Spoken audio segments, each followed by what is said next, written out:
1/2 kilo நாட்டுக்கோழி எடுத்து வீட்டில் இருக்கிற மசாலா ஜாமான் வச்சு நல்லா காரசாரமாக ஆந்திரா நாட்டுக்கோழி குழம்பு எப்படி பண்ணுறதுன்னு பார்க்கலாம் வாங்க. நாட்டுக்கோழியை எப்போவுமே ஸ்கின்னோட வாங்கிக்கோங்க. வாங்கும் போதில் மஞ்சத்தூள்லாம் போட்டு நல்லா தீயில வாட்டி வாங்கி வச்சுக்கோங்க.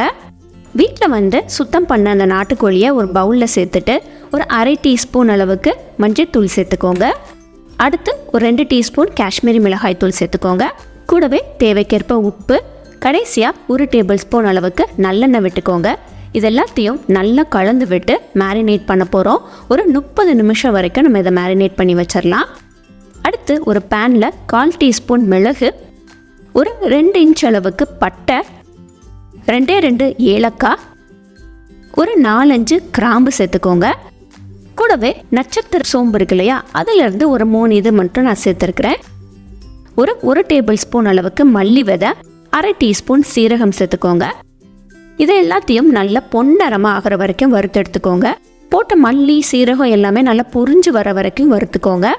அதுக்கப்புறமா இதில் 1 டீஸ்பூன் அளவுக்கு கசகசை சேர்த்துக்கலாம். கசகசை சேர்க்கறதுனால குழம்பு நல்லா ரிச்சாக இருக்கும். அடுத்து இது கூட அடுப்பை ஆஃப் பண்ணிவிட்டு இங்கே டெசிக்கேட்டட் கோகோனட் ஒரு டேபிள் ஸ்பூன் அளவுக்கு சேர்த்துருக்கிறேன். உங்ககிட்ட டெசிக்கேட்டட் கோகோனட் இல்லைன்னா நீங்கள் நார்மலாக தேங்காயை துருவி இதில் சேர்த்து ஒரு 2 நிமிஷம் வதக்கி விட்டுட்டு அதுக்கப்புறமா இதை தட்டில் விட்டு ஆற போட்டுக்கோங்க. இதை நல்லா ஆறினதுக்கப்புறமா மிக்சி ஜாரில் போட்டு பவுடர் மாதிரி அரைச்சி எடுத்து வச்சுக்கோங்க. பேஸ்ட் மாதிரி தண்ணி ஊற்றிலாம் அரைக்க வேண்டாம், ஜஸ்ட்டு பவுடர் மாதிரி அரைச்சி எடுத்து வச்சுக்கோங்க. இந்த அளவுக்கு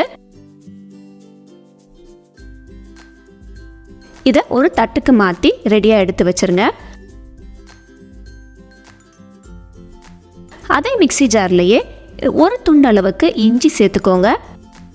அடுத்து ஒரு 5-6 பல்லு பூண்டு. முதல்ல இந்த 2ஐயும் மட்டும் குறைப்பாக அரைச்சி எடுத்துட்டு அடுத்து இதில் ஒரு கை அளவுக்கு சின்ன வெங்காயத்தை உரித்து நான் சேர்த்துருக்கிறேன். சின்ன வெங்காயம் உங்களுக்கு கிடைக்கலன்னா நீங்கள் பெரிய வெங்காயம் கூட பயன்படுத்திக்கோங்க. நாட்டுக்கோழிக்கே நம்ம சின்ன வெங்காயம் போட்டால் தான் டேஸ்ட்டு. வெங்காயம் சேர்த்ததுக்கப்புறமா பல்ஸ் மட்டும் கொடுங்க, நல்லா மையாக அரைக்க வேண்டாம். ஒரு ப்ரெஷர் பேனில் ஒரு 2 டேபிள் ஸ்பூன் அளவுக்கு நல்லெண்ணெய் சேர்த்துட்டு சோம்பு போட்டு தாளித்து இடித்த வெங்காயம் இஞ்சி பூண்டு பேஸ்ட்டை சேர்த்துருங்க. ஒரு கொத்து கருவேப்பிலையை சேர்த்துட்டு பச்சை வாசனை போகிற வரைக்கும் வறுத்துட்டு ஊற வச்சிருந்த நாட்டுக்கோழியை சேர்த்துக்கோங்க.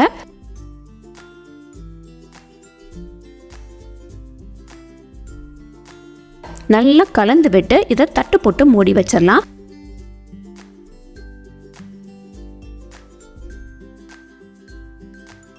எவ்வளோ நிமிஷம் தட்டு போட்டு மூடி வச்சிருக்கணும்னா நாட்டுக்கோழியிலேருந்து நல்லா ஜூஸ் வரும். உங்களுக்கு பார்த்தாலே தெரியும், இந்த அளவுக்கு நல்லா ஜூஸ் உங்களுக்கு இறங்கிரும். அது வரைக்கும் நம்ம தட்டு போட்டு மூடி வச்சுருக்கணும். இது ரொம்ப ரொம்ப முக்கியமான ஸ்டெப்பு. நீங்கள் நாட்டுக்கோழி சமைக்கிறதா இருந்தால் கண்டிப்பாக இதை ஃபாலோ பண்ணி பாருங்கள். குழம்பே ரொம்ப ருசியாக வரும் உங்களுக்கு. அடுத்து நம்ம அரைச்சி வச்சிருந்தா இந்த பவுடரை சேர்த்துக்கலாம். நல்லா ஒரு தடவை கலந்து விட்டுட்டு உப்பு கொஞ்சம் எனக்கு கம்மியாக தெரிஞ்சுது, அதனால் ஒரு 1/4 டீஸ்பூன் அளவுக்கு மட்டும் உப்பு சேர்த்துருக்குறேன். கூட 1 கப் அளவுக்கு தண்ணி ஊற்றி இதை நல்லா கலந்து விட்டுறலாம். ஒரு தடவை மூடி போட்டு குக்கரை மூடுறதுக்கு முன்னாடி மேட்டாப்பில் ஒரு கொத்து கருவேப்பிலையை கிள்ளி போட்டு சேர்த்துக்கோங்க.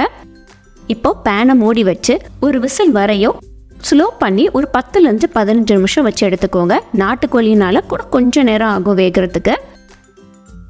இந்த அளவுக்கு நல்லா தகான்னு வெந்து வந்துடும். இதில் நீங்கள் தேங்காய் எதுவுமே நம்ம அடுத்து சேர்க்க தேவையில்லை, ஏன்னா நம்ம ஆல்ரெடி தேங்காய் போட்டு தான் அரைச்சிருக்கிறோம். இல்லை மேலும் உங்களுக்கு நல்லா சால்னா மாதிரி வேணும்னா நீங்கள் கொஞ்சமாக தேங்காய் பால் சேர்த்துக்கோங்க. நான் இன்னைக்கு இதை அப்படியே கிரேவியாக தான் நான் சர்வ் பண்ண போகிறேன். ஸோ அதனால் மேட்டாப்பில் கொஞ்சமாக கருவேப்பிலை இலை போட்டு இறக்கிட்டோன்னா சூப்பரான ஆந்திரா ஸ்டைல் நாட்டுக்கோழி குழம்பு ரெடி. கண்டிப்பாக வீட்டை ட்ரை பண்ணி பாருங்கள். தேங்க்யூ. தேங்க்ஸ் ஃபார் வாட்சிங்.